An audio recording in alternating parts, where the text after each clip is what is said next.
नमस्कार जी, स्वागत है आपका अपने YouTube चैनल वैदिक दर्शन पे। आशा है आप सभी कुशल मंगल होंगे।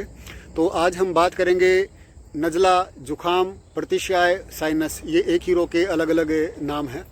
तो ये बहुत तंग करने वाला रोग है और हम सभी इससे न्यूनाधिक मात्रा में हम सभी इस रोग से प्रभावित भी होते हैं। तो किसी को तो ये मौसम के परिवर्तन के कारण या फिर गलत खान पान करने के कारण कभी कभी होता है और किसी को ये बार बार थोड़े से परिवर्तन के कारण ही होता रहता है। तो शास्त्रों में इसको परिभाषित करने के लिए यानी इसको बताने के लिए एक संस्कृत में एक श्लोक आता है, प्रतिशयाय इति वात प्रत्याभिमुख शयायो गमनम कफादी नाम यत्रश प्रतिशयाय। यानी कि प्रतिशाय बोलते हैं जुखाम को ही, जो प्रतिशाय संस्कृत में बोलते हैं और जुखाम जो हम नॉर्मल भाषा में जुखाम बोलते हैं। और जब ये बिगड़ जाता है तो इसको नज़ला बोलते हैं। तो जब कफ आदि वात के प्रति अभिमुख होकर बहते हैं तो वो प्रतिशाय कहलाता है। प्रतिशाय मतलब जुखाम। जब नाक से हमारा जो तरल जो स्राव होता है वो जुखाम कहलाता है। तो इसको यदि जुखाम लंबे समय तक रह जाता है, यदि हम इसकी सावधानी नहीं करते, इसकी अनदेखी करते हैं, तो ये नज़ले का रूप धारण कर लेता है और ये थोड़े से भी परिवर्तन के बाद बार बार होता रहता है।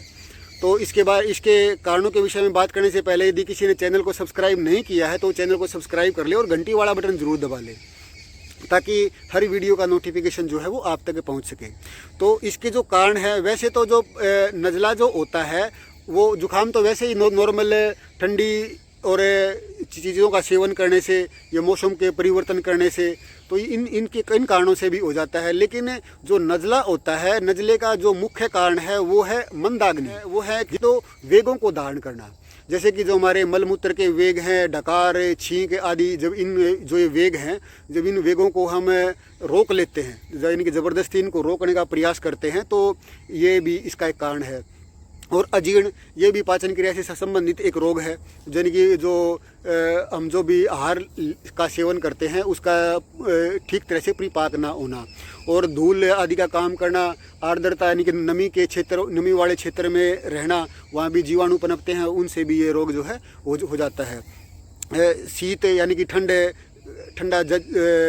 ठंडा पेय सेवन करना, ठंडा जल और ये कोई भी लिक्विड हम लेते हैं, तो इन कारणों से जब जो है वात, पित्त, कफ और रक्त ये हमारे सिर के जो स्थान है यहाँ पे संचित हो जाते हैं और संचित होकर फिर ये नाक के द्वारा स्राव होता है पतला सा, उसको वो जो है वो प्रतिशाय का रूप धारण कर लेता है। आयुर्वेद में जो नज़ले जुखाम के जो है वो 5 कारण बताए गए हैं कि ये 5 कारणों से ये होता है। एक वातज, वात के कारण जो होता है इसमें छींकें ज़्यादा आती हैं और पतला सा जो नाक से स्राव होता है, यानी कि नाक जो बहती है वो जो कफ निकलता है वो बिल्कुल पतला कफ निकलता है। पित्त के अंदर पीले रंग का और गरम कफ निकलता है, वो पित्तज होता है और उसमें जो है नाक भी गरम रहती है। कफ में क्या है कि गाढ़ा और श्वेत रंग का जो नाक से स्राव होता है।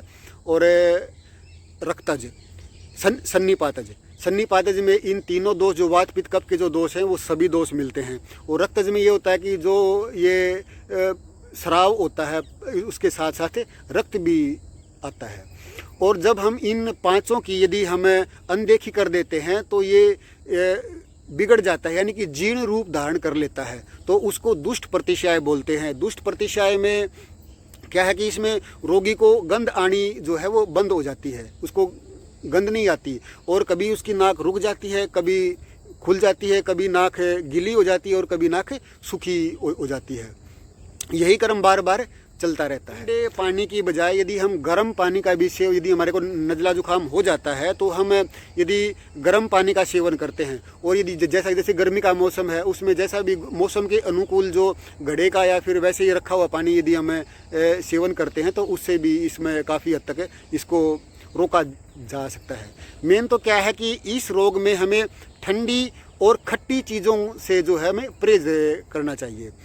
यदि हम ठंडी और खट्टी चीज़ों का हम परहेज करते हैं तो इस रोग को जो हम काफ़ी हद तक नियंत्रित कर सकते हैं। और यदि हम इसका एक लंबे समय तक यदि गर्म पानी का हम सेवन करते हैं तो वो तो इसके लिए एक औषधीय रूप है। और यदि ठंड है और उसमें हम यदि अपने शरीर को बचा के रखते हैं तो हम इस रोग से मुक्त भी हो जाते हैं।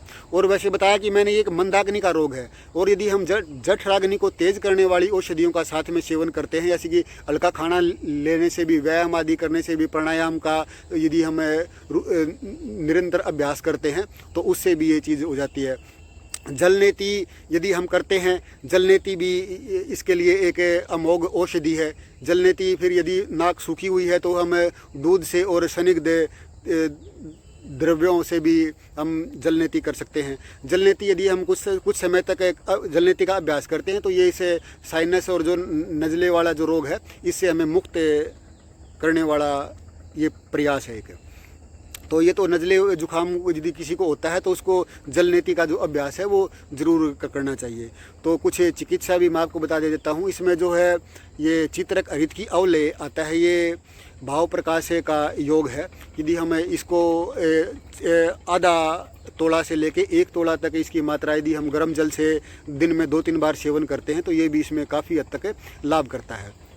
और इसमें एक काली मिर्च, गुड़ और हींग हम इनकी बराबर मात्रा ले लेंगे। और 3 मासा यदि हम इसे सुपोषण जल से यदि हम इसका सेवन करते यानी कि निवाए पानी से यदि हम इसका सेवन करते हैं तो ये भी काफ़ी हद तक इस रोग से प्रभावित होने में हमारी काफ़ी मदद करता है। तो ये एक दूसरा योग बताता हूँ। कायफल, पुष्कर मूल, काकड़ा सिंगी, सौंठ, काली मिर्च, पीपल, कलौंजी, ये सब हम बराबर मात्रा में ले लेंगे। और 3 माशा की मात्रा जो है हम अदरक के रस के साथ यदि हम इसका सेवन करते हैं तो ये भी इस रोग पर बहुत ही प्रभावी कार्य करता है। और लेके थोड़े से समय तक हम इसको लेते हैं तो ये इस रोग को समूल नष्ट कर देता है। क्योंकि ये जो हमारी से जठराग्नि जो है वो जठराग्नि भी तेज़ हो जाती है। और जो ये कफ जो इसका संग्रह होता है ये उसके कफ के संग्रह को भी धीरे धीरे बंद कर देता है। और यदि जो फेफड़ों में हमारा जो कफ भरा हुआ है तो उस फेफड़ों के कफ को भी ये पकाकर जो है वो बाहर निकाल देती है। तो दूसरा इसमें एक योग और बताता हूँ मैं। कायफल, हींग, काली मिर्च, लाख, पीपल, इंद्रजों, वच और ये सहजन की छाल और वायुडंग, हम इनको समान मात्रा में लेते हैं।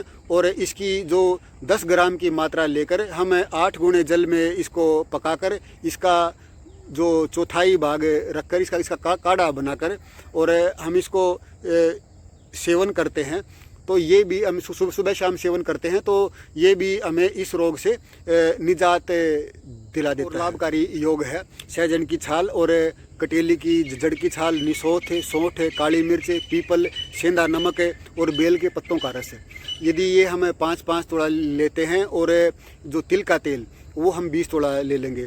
और इन सभी चीज़ों को जौ कूट करके हम तेल पाक विधि से यदि हम तेल का पाक कर लेते हैं, यानी कि इन सभी चीज़ों को हम उसके तिल के तेल को गर्म करके इन सभी चीज़ों जो उसके अंदर डाल दें और मध्यम आंच पर हम उसका तेल पाक कर लेते हैं तो इसका नशा लेने से भी जो ये नज़ले का जो रोग है, जुखाम का जो रोग है, ये ख़त्म हो जाता है।